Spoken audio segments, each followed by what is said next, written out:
I am passionate about something. I actually love doing something. But then I see going out the world, that world is being a cruel place actually. People are suffering. And then actually be in guilt. Celebrating in your model corresponds to personal elevation, and helping in your mental model corresponds to social contribution. For me, this is a party. It's a huge party. Why must there be a distinction between personal elevation and social contribution? You say personal life is one thing, professional life is another thing. And when you do that, then life becomes hell. Unify life, lead an integrated life, erase the distinction. Is it really needed to sacrifice everything for that one goal? Your family, your friends, your recreational activities that you are doing since your childhood?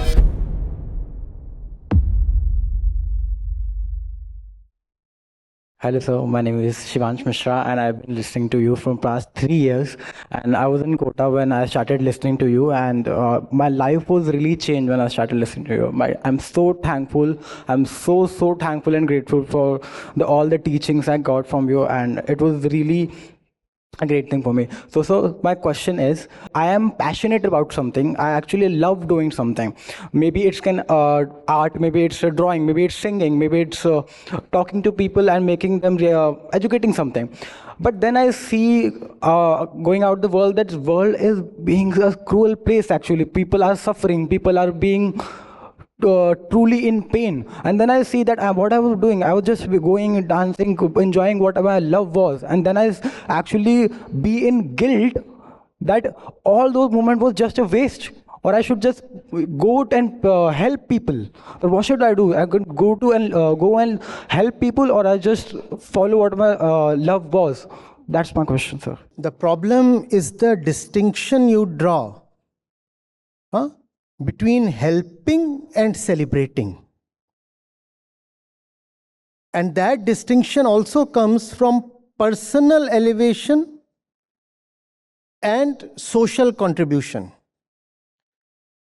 Celebrating in your model corresponds to personal elevation, and helping in your mental model corresponds to social contribution. And you have drawn a wedge between these two. Erase that line, that's the answer. If you're helping someone, let that be the celebration. For me, this is a party. It's a huge party. And just as, when you have parties, the attendance thins as the night thickens. And when it's nearing 4 a.m., 5 a.m., you're left with your core circle, the inner group. And that's when the party really peaks. I also, when I speak to you all, it is the last half an hour that I enjoy the most. Because now, the outer circles are all gone. The inner ones, the core ones, only they remain. This is a party, and I'm enjoying it. Why must there be a distinction between personal elevation and social contribution? What you do for your own sake, if it is truly done, it will be socially useful as well. These two are one. Don't draw a distinction. But that distinction comes fundamentally from the classical, modern separation between personal life and professional life. You say personal life is one thing, professional life is another thing. And when you do that, then life becomes hell. Then in your personal life, what would be celebration? In your personal life, that would be called absenteeism. The fellow is not focusing so much on work. Instead, he is focusing on personal care. He has gone off to the Himalayas to take care of himself. Now there is a contradiction. Now there is a conflict. But that's the standard professional model. You must stay clear of that model. Unify life. Lead an integrated life. Erase the distinction. What you do for yourself must be something that is of great help to others as well. And that's not a moral obligation. That's an indication. That's an indication that you're doing the right thing. When you will really do the right thing for yourself, you will find it has become impossible to separate self-love from social work. Both are one. You will find that it has become impossible to work just for yourself. You will find what is helping you is actually helping the entire universe. Now there is no distinction. Are you getting it? Yes, sir. Huh? Don't keep these two fragments. So, sir, you are saying is one self-love and the work he will do for the society is actually not different, but they will be in a single They are point. exactly the same. Exactly the same. Right now, I'm as much in the party as everybody else is. I'm celebrating. Though that doesn't look from my face. But yes, in fact, this is the only celebration I have in my life. After this, what to do? This is the moment I live for. So I sit in my room and just I think about it. I want to make this world a better place. I want to make people happy. I want to make people smile. And then I feel like, what should I do? Then I No. come to I'm not talking about making people happy. I'm talking of coming inwardly to a point where your interests and the social interests become inseparable. In general, it's a zero-sum game. What is good for you is something that is not good for the society, right? That's what is called competition. If I get something, I have snatched it from someone else. Right? The zero-sum mechanics. That's not the way to live. Inwardly, you have to come to a point where what is helping you is found to help everybody else as well. Yes, it helps me and it helps everybody else. It's a collective thing. So thank you so much, sir. Thank you so much, sir. Good evening, sir. My name is Saksham Kapse. So my question is that is it really needed to sacrifice everything for that one goal? Your family, your friends, your recreational activities that you are doing since your childhood, as you have always been very active, but now you have to achieve that one goal, so you have to stop everything and then achieve it. So should we have a balanced life or a goal-oriented life? See, whenever you will need to sacrifice, whenever sacrifice will be an activity additional to the goal that you are pursuing, it's quite likely a strong indicator that there is very little love for the goal. I'll clarify.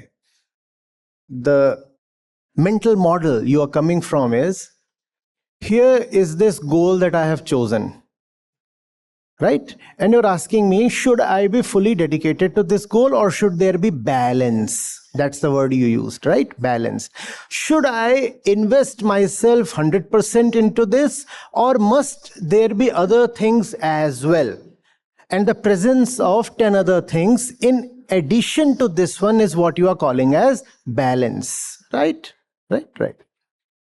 And if I advise you, let's say that no, put your heart and soul into it, 100% focus here, then the other things will need to be what you are calling as sacrificed.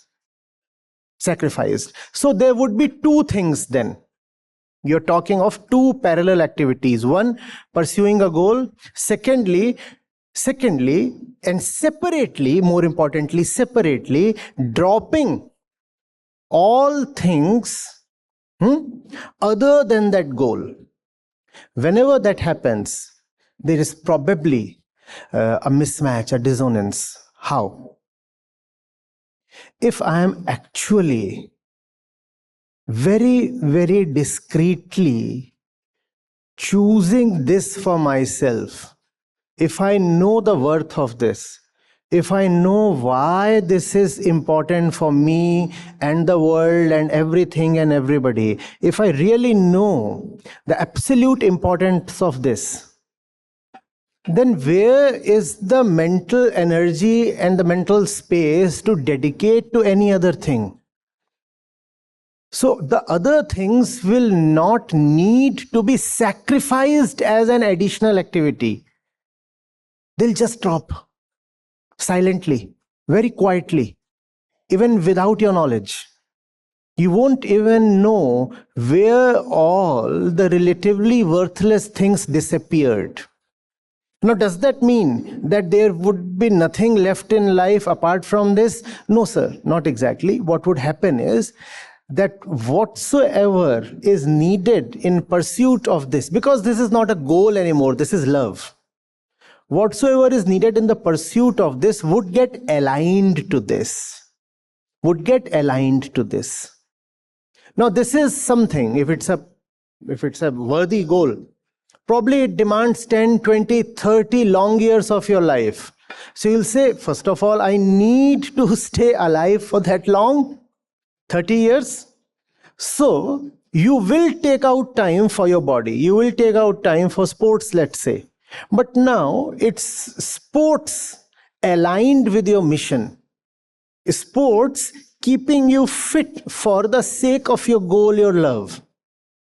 So it's not as if other things will not remain in life. They will remain, but in an aligned way.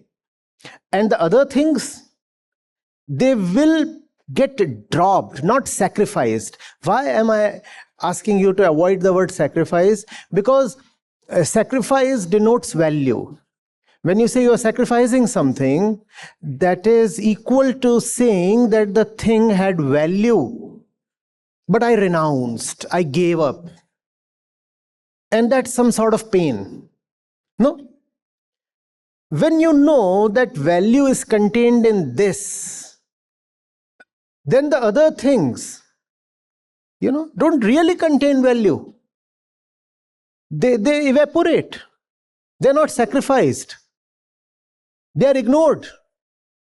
They are no more there as things of value. Are you getting it? On the other hand, if you say, out of a total inventory of 100 units of value, this one has 40, this has 30, this has 20, and this has 10. And then you say, I'm choosing 40. Then you will have to make a sacrifice. But that's not the way life is. Because if you're choosing 40, then you're still sacrificing 60. The sacrifice, the worth of the sacrifice is actually bigger than the worth of what you have chosen. Even though relatively this 40 is bigger than this 30, 20, and 10. But cumulatively they amount to 60. Are you getting it? No, that's not the way life operates. That's the way businesses can operate. In life, you dedicate yourself fully to the absolute. How? How is that possible? You have to live with yourself, right? You, as far as you are concerned, you are your utmost priority. Even this entire world exists to you.